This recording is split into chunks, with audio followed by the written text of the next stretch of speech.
C'était l'occasion ce soir de parler d'un peuple qui a été aussi génocidé depuis longtemps, qui est le peuple Yezidi. Donc j'ai ramené deux portraits qui ne sont pas exposés actuellement, mais qui étaient, l'un des deux était exposé à un moment.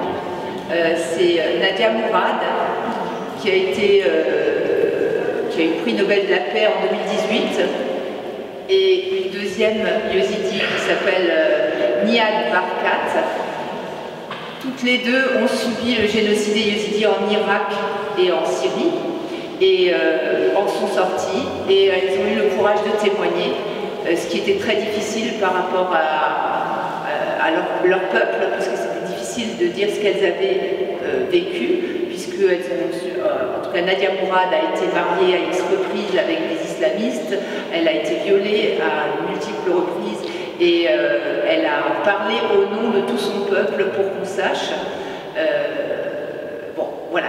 Et je voulais donc qu'on rappelle la mémoire et peut-être vous faire connaître aussi ce qu'est ce peuple yézidi. Et c'est pour ça que j'ai proposé à Amira, qui est yézidi, de venir vous dire quelques mots sur son peuple, sa culture. Bonsoir. Je vais vous parler des yézidis, donc des parties Nadia Mourad. Les Yézidis, c'est une communauté religieuse, c'est une minorité.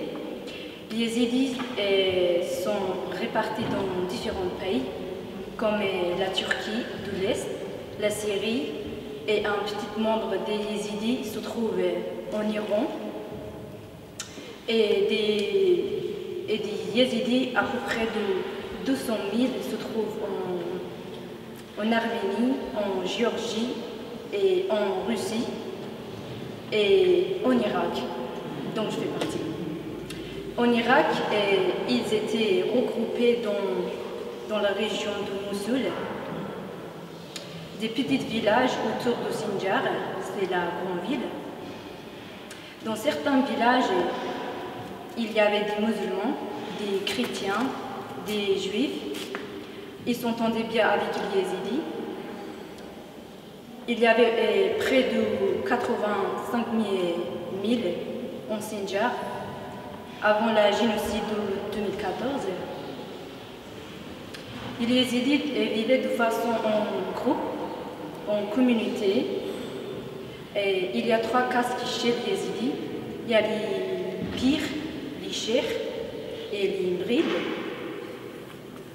Ils ne se marient pas avec des membres d'autres religions.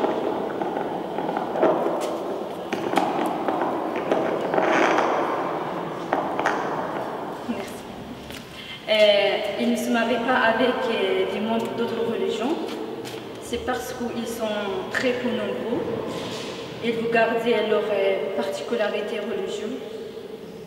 Comme ils sont très différents, et ils restent entre eux en communauté. Certains musulmans, ils ont vu mal.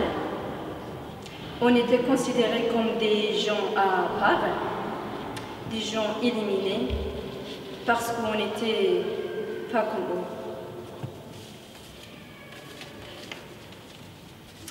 eux. Et chez les Yézidis, il n'y a pas des interdits alimentaires. On mange tout et on boit tout. Il y a beaucoup de persécutions parce que c'était une minorité d'Iran. C'est une religion très ancienne. Elle est très différente. Elle existe depuis 6 millions et elle est née en Perse. Aujourd'hui, les Yézidis sont près d'1 million. Les Yézidis croient aux 7 anges, dont le chef est représenté par l'ange Pan, on dit Taoussi Malak. C'est la figure symbolique pour les Yézidis. Et que c'est Taoussi Malak qui a coloré le monde avec ses plumes. On a un lieu sacré, c'est le centre religieux irakien. Il s'appelle l'Alish. Il y a le temple de Sheikh Hadi là-bas. On doit y aller chaque année là-bas pendant 7 jours. Et les fêtes yézidis, ils sont liés aux saisons.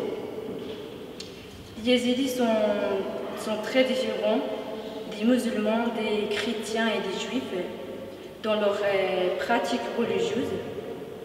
Mais on a des fêtes un peu liées ou d'autres religions. Par exemple, le Pâques. Nous aussi, on fait le Pâques, mais on dit la fête du Nouvel An.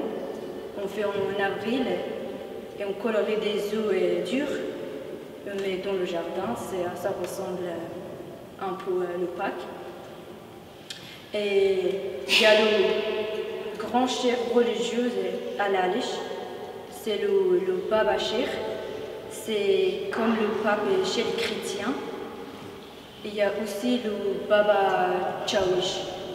Et le langue, c'est un dialecte kurmandi que les Yézidis parlent. Et merci.